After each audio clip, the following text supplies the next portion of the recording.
Estoy en desacuerdo con lo que dices, pero defenderé hasta la muerte tu derecho a decirlo. ¿Qué es la libertad de expresión? La libertad de expresión es un derecho fundamental que implica la libertad de opinar, buscar, recibir y difundir información e ideas a través de cualquier medio, sin interferencia ni restricciones por parte del Estado u otros actores.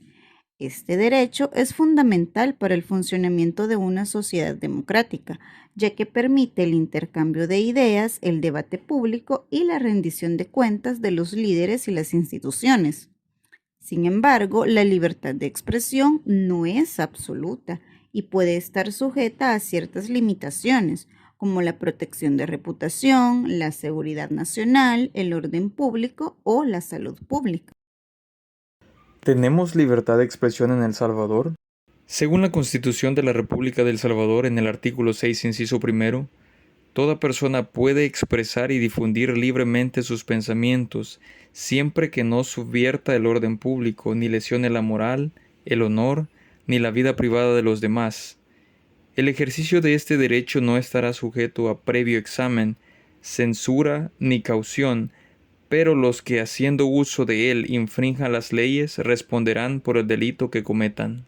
Sin embargo, según el artículo 29, en casos de guerra, invasión del territorio, rebelión, sedición, catástrofe, epidemia u otra calamidad general o de graves perturbaciones del orden público, podrán suspenderse las garantías establecidas en los artículos 5, 6, inciso primero, 7, inciso primero y 24 de esta Constitución, excepto cuando se trate de reuniones o asociaciones con fines religiosos, culturales, económicos o deportivos. Tal suspensión podrá afectar la totalidad o parte del territorio de la República y se hará por medio de decreto del órgano legislativo o del órgano ejecutivo en su caso.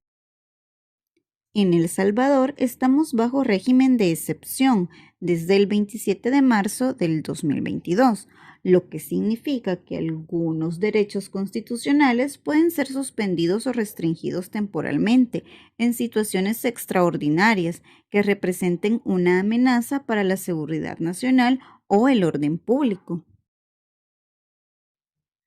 En el caso de la libertad de expresión, por ejemplo, se pueden imponer restricciones para prevenir la incitación a la violencia o la difusión de información que pueda empeorar la crisis.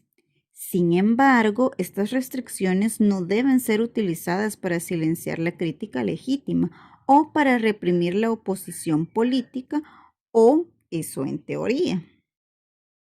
¿Está el gobierno restringiendo el derecho a la libertad de expresión? Pues esta pregunta podría ser respondida desde distintos ángulos. Comencemos desde la libertad de prensa. De acuerdo con noticias, en un artículo de la prensa gráfica del 28 de julio de 2023, la Asociación de Periodistas de El Salvador reportó hasta esa fecha la captura de un periodista. Angélica Cárcamo, presidenta de la APES, comentó que los periodistas no quieren denunciar porque temen que las repercusiones por ello alcancen a sus familiares, y por eso una de las mayores afectaciones es la censura que se imponen, lo cual es grave según ella. Analizando esa situación con lupa dentro de un estado de excepción, se puede considerar la investigación y captura de algún periodista, no porque sea periodista, sino más bien porque el fenómeno de las pandillas, el cual generó el régimen de excepción en primer lugar, da espacio a pensar que muchos sectores de la sociedad civil, empresa privada e incluso el mismo gobierno podía haber estado invadido y vigilado por miembros de pandillas. Tenemos muchos ejemplos de personajes políticos vinculados con pandillas, entre ellos Norman Quijano, Ernesto Mason y los partidos políticos Arena y El Frente. Por otro lado, debido a señalamientos de posible pacto entre el gobierno de Nayib Bukele y las pandillas, se podría pensar en alguna posible persecución a periodistas. Sin embargo, en la práctica no se ha visto reflejado, al menos no como algunos periódicos han querido hacerlo ver. Ahora bien, Es de conocimiento público que también ha habido detenciones arbitrarias. Lo más grave de estas es el hecho de que muchos argumentan que dichas detenciones han sido realizadas debido a que, entre comillas, la persona capturada ha sido denunciada falsamente debido a represalias o en venganza. Pero, ¿en realidad el gobierno ha restringido nuestro derecho a la libre expresión? En líneas generales, no se han visto casos puntuales, y sobre todo no por parte del gobierno. Entonces, ¿qué pasa con la libertad de expresión? ¿Por qué parece que bajo ningún concepto podemos dar una opinión en contra del gobierno, sobre todo cuando el gobierno no está coartando ese derecho?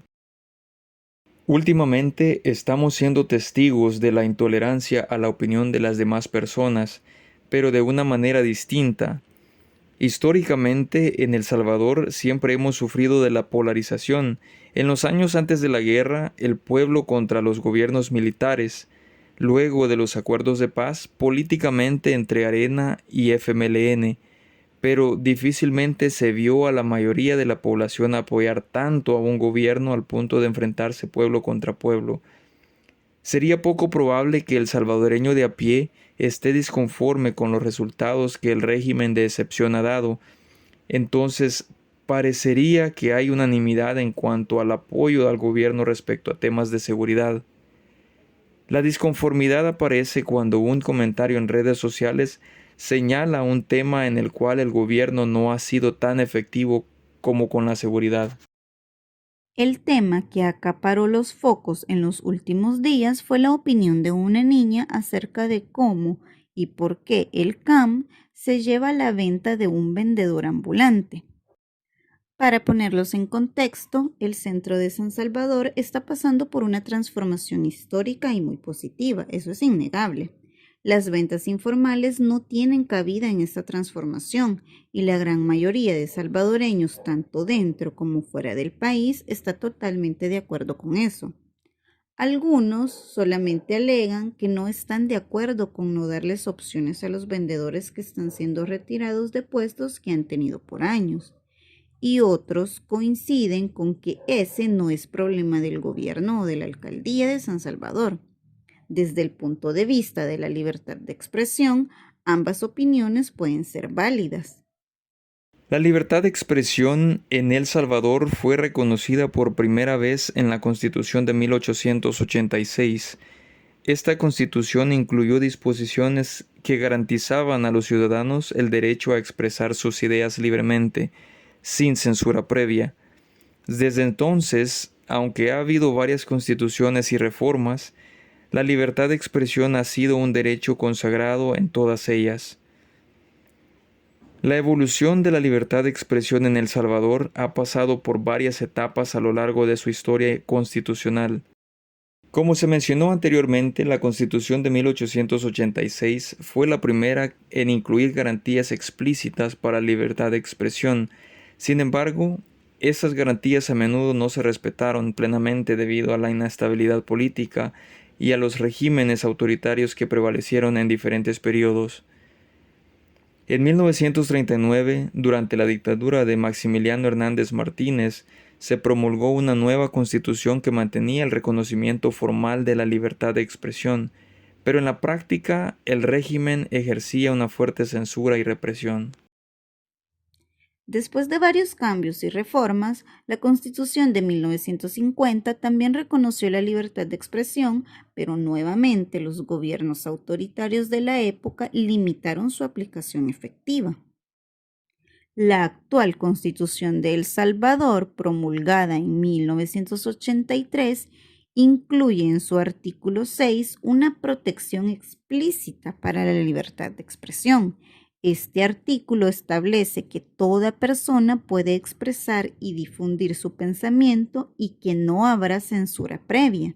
Además, garantiza el acceso a la información y prohíbe la propaganda que incite a la violencia. Desde 1983, la libertad de expresión ha sido una piedra angular en la legislación salvadoreña. No obstante, su aplicación ha enfrentado desafíos. especialmente durante periodos de conflicto y tensión política. Por otro lado, la censura entre ciudadanos también es un fenómeno observable, especialmente en redes sociales. En El Salvador, como en muchos otros países, las redes sociales pueden ser un espacio de confrontación y hostigamiento. Un ejemplo reciente es el acoso digital que algunos ciudadanos enfrentan por expresar opiniones políticas o críticas al gobierno o a figuras públicas. Los llamados trolls o grupos organizados pueden lanzar campañas de acoso, ataques personales y amenazas contra individuos que expresan puntos de vista contrarios. Esto no solo intimida a las personas afectadas, sino que también puede disuadir a otros de expresar sus opiniones por miedo a represalias. Estas actividades no solo afectan a periodistas y activistas, sino también a ciudadanos comunes que participan en debates públicos. Aunque las redes sociales ofrecen una plataforma para la libre expresión, también presentan desafíos significativos en cuanto a la protección de los derechos y la seguridad de los usuarios. Ahora volvamos al caso de la niña estudiante. Probablemente ella sea muy joven para entender muchos temas de actualidad o solamente haya considerado una cara de toda la problemática. O por su corta edad únicamente opina desde el dolor que le puede causar su empatía para con el vendedor ambulante.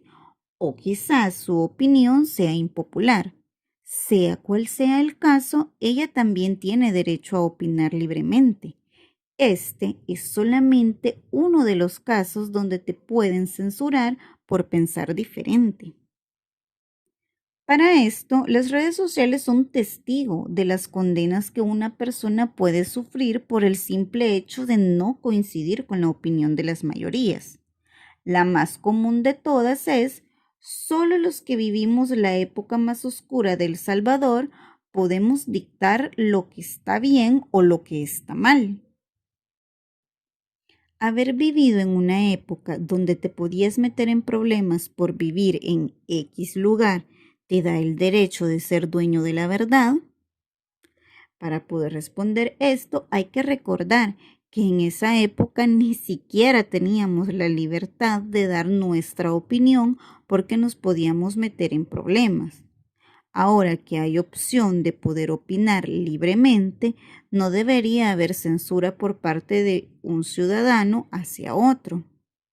Sea cual sea el motivo, ¿acaso la democracia que como resultado tiene la voluntad de las mayorías está por encima de la libertad de expresión? La democracia y la libertad de expresión están estrechamente interrelacionadas y se refuerzan mutuamente. Ambos son fundamentales para el funcionamiento de una sociedad justa y libre. La democracia se basa en el principio de que el gobierno debe derivar su legitimidad del consentimiento de los gobernados y que los ciudadanos deben tener la oportunidad de participar en la toma de decisiones políticas y de influir en las políticas públicas. La libertad de expresión es esencial para este proceso democrático, ya que permite a los ciudadanos expresar sus opiniones, debatir ideas, criticar a los líderes y las políticas y participar en la vida política de la comunidad. Por otro lado, la libertad de expresión también es un componente esencial de la dignidad humana y el desarrollo individual. Permite que las personas expresen su identidad, sus creencias y sus aspiraciones, y contribuye a la diversidad y el pluralismo en la sociedad. Como salvadoreños y víctimas de las muchas malas cosas que hemos pasado en los últimos años, lo último que queremos es que el presidente fracase, sin importar quién sea el presidente, porque eso significaría un fracaso para todo el país. La diferencia de opiniones es la mejor forma de llegar a mejores conclusiones, por lo que a pesar de que no estemos de acuerdo con la opinión de otra persona, consideremos que si otros no están de acuerdo al 100% con el actuar del gobierno, debe haber una posibilidad, aunque sea mínima, de que ellos estén en lo correcto. Ejercer la libertad de expresión de manera responsable es crucial, especialmente en un entorno como las redes sociales. Primero, siempre debemos respetar las opiniones de los demás, incluso si no estamos de acuerdo con ellas. Es esencial fomentar un diálogo constructivo y evitar los ataques personales. Segundo, es importante verificar la información antes de compartirla. La difusión de noticias falsas puede causar daño y desinformación. Utiliza fuentes confiables y verifica los hechos. Tercero, debemos ser conscientes del impacto de nuestras palabras. Evitar el lenguaje que incite al odio, la violencia o la discriminación es fundamental para mantener un espacio seguro y respetuoso. Cuarto, es esencial estar atentos a las dinámicas de poder y privilegio. Algunas personas pueden estar más vulnerables al hostigamiento y al acoso. Promover la inclusión y la empatía puede ayudar a crear un entorno más justo para todos. Finalmente, apoyar a aquellos que son víctimas de hostigamiento es crucial. Denunciar comportamientos abusivos y ofrecer solidaridad puede hacer una gran diferencia. Estas prácticas no solo protegen nuestro derecho a la libertad de expresión, sino que también contribuyen a una comunidad más saludable y respetuosa.